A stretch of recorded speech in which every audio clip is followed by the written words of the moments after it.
this fence is not actually a real fence, and these hedges are overlapping vines, and this wooden arch is actually sunk through the ground.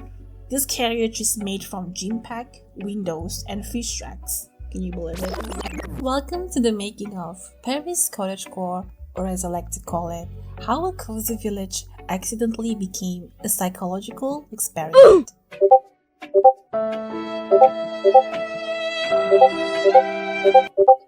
My brain has a vision of the Eiffel Tower, a pixelated Paris paradise. But all I've got is the parts for a toilet. Who got this mess? Who wrote this curse?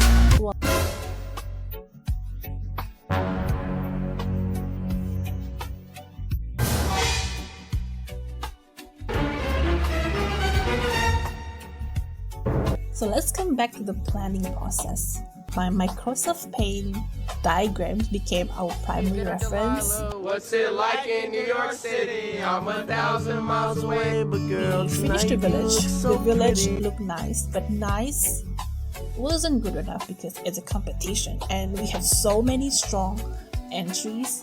So eventually I suggested, what if we build an Eiffel Tower to make it like wow. But it completely changed the whole project because we have a landmarks, skyline composition that was amazing, which eventually led to the balloon.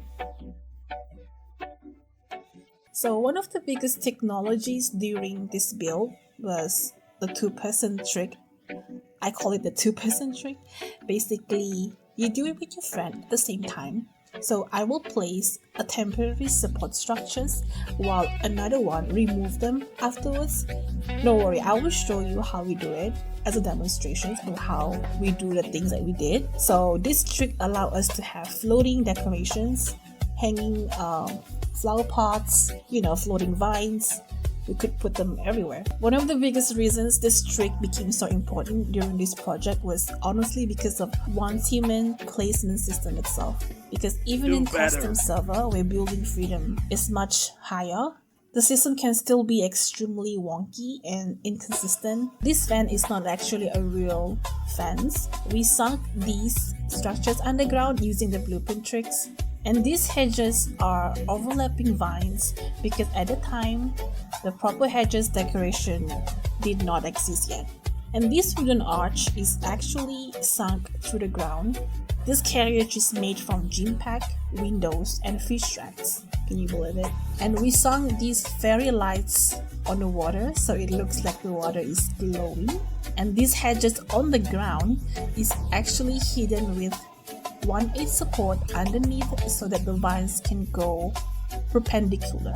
Here's some of the technique and blueprinting tech that we used throughout so you can appreciate how much time was spent to do the trickeries.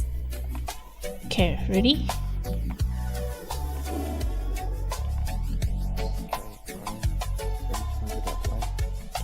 Okay, I'm gonna count 3, 2, 1 and then 1, then you move, okay? Okay. 3, 2, 1. No, don't walk again. Okay, I'm ready. Why does it say overlap?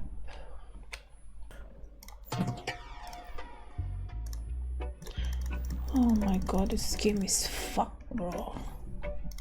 3, 2, 1. Okay, we got it. Okay. 3, 2, 1. We got it. Okay, skin it.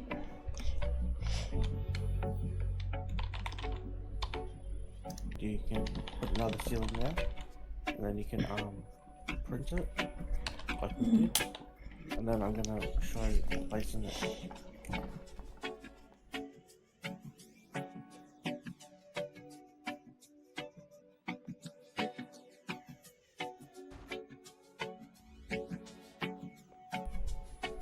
Three, 2, 1.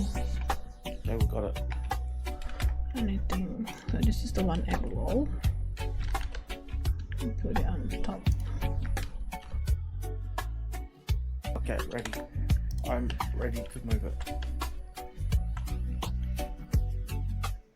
3, 2, 1.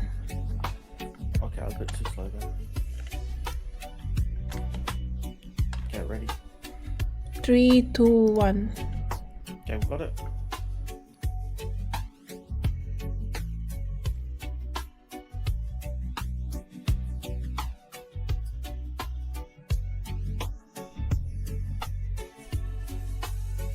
Three, two, one.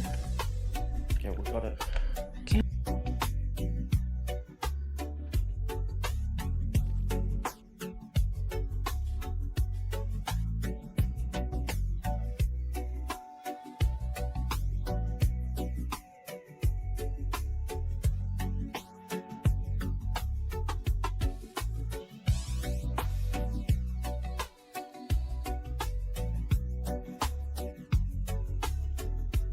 I'm gonna let my builders to talk about how they build the things that they build in-game, like the hot air balloon and the cottages and the thought process behind the build. Hello, I'm Traveller, and I built some of the things I built with the balloon, cart, and the Eiffel Tower.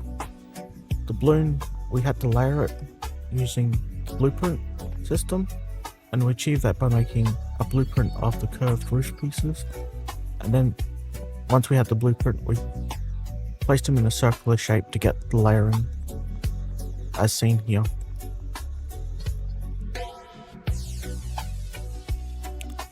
For the base of the balloon, that was done using the two-person trick and using various parts like the flame, the metal flame base, and for the parts, excess parts from the two-person trick, that was hidden on top of the balloon, as shown here.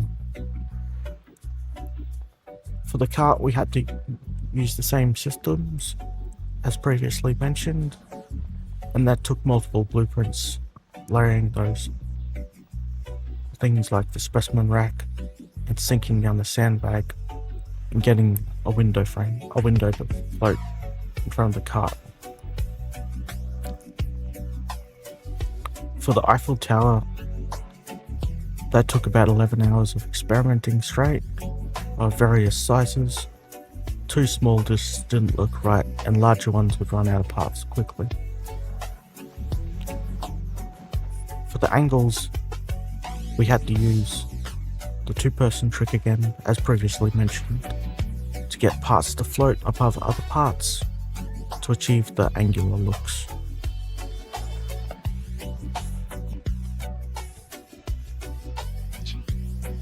Alright, so this is my section of the Cottagecore Paris build. I was constructing this part of the build and keeping two words in my mind as the theme, which is cozy and cottagecore. While I was keeping that theme in mind, I had the idea of just keeping everything smaller dwellings and just a shop or two as the main plan. So trying to keep everything small, comfortable, and all cohesive while keeping the cottagecore theme. In this build plan, we did have to use this main dirt road that already existed, so I tried to build around that the best I can and just incorporate the buildings into it. This is all built on the custom server as well, so I have incorporated quite a bit of clipping and everything that isn't possible to do in live server. And with that, you can make some nice shapes, like you can see these walls here made of many different parts, like these roofing pieces which are all clipped together, these walls which are two walls merged into one, and it also allows you to do some cool things with furniture, like making things that otherwise wouldn't exist, made of multiple pieces of furniture like you can see in this plant store.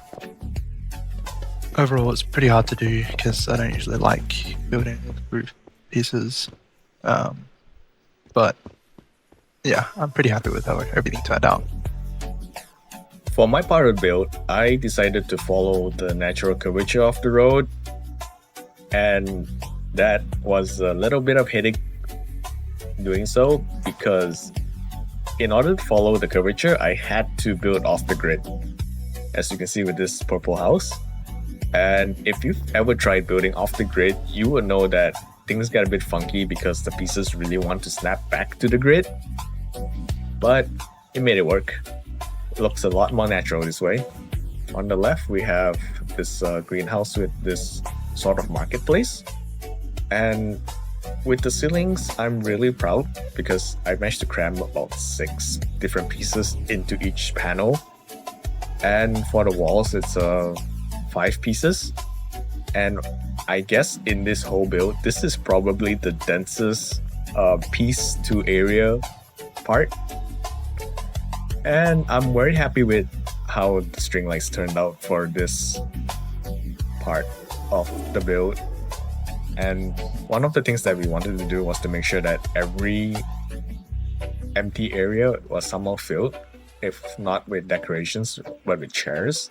So it makes it seem like this is actually a town that we, could live in if we actually got isekai into it. Hello everyone. Today I'll just give you like a short info, just a bit of context on the build that I did. So it's more of a farm build. So this is just it's the first build that I made. So you could really see here the emphasis of a cozy cottagecore. I just wanted, what do you think of cozy? You think, of course, something small or like, just not too wide, not too open. Just a little mini garden in front.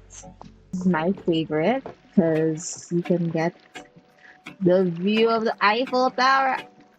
The next is, of course, this one is made beautifully, I guess, in Traveler. Oh, such talented. Okay, wow. Alright, such talented people. She gave me a template, a blueprint. I think she also posted in the YouTube channel. And I just added and changed. So for example, I added this extension, Farmer's Family. This is the farmer's home. Instead of it being like a regular window, like structure like that, I had to individually place. So it's not as centered as I wanted it to be, especially in this area. So you could float in the custom server, you can float some stuff here. Foundation, I made it look like it's a exhaust for the cooking. Oh my god. How do I stop this? Oh, by the way, they actually screw up our build. All the decorations fall to the floor and we have to redo everything, basically.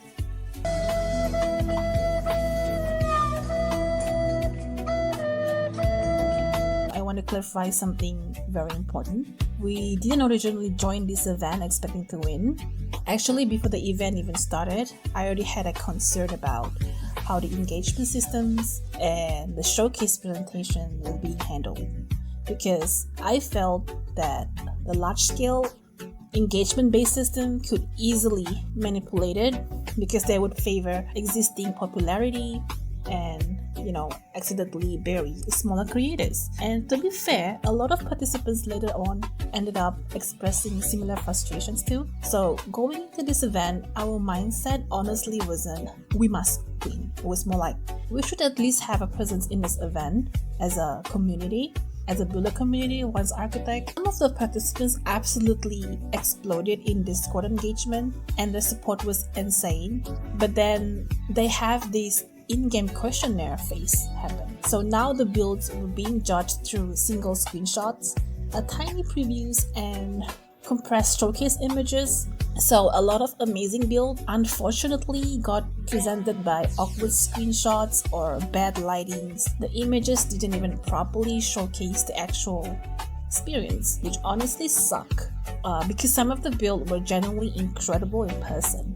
I kind of predicted this before even submitting the pictures, which is why I was very adamant on having a good cover photos as a thumbnail or just a good cover photo. So we spent hours focusing on sunset timing, the skyline composition, the perfect angle to showcase everything in one picture.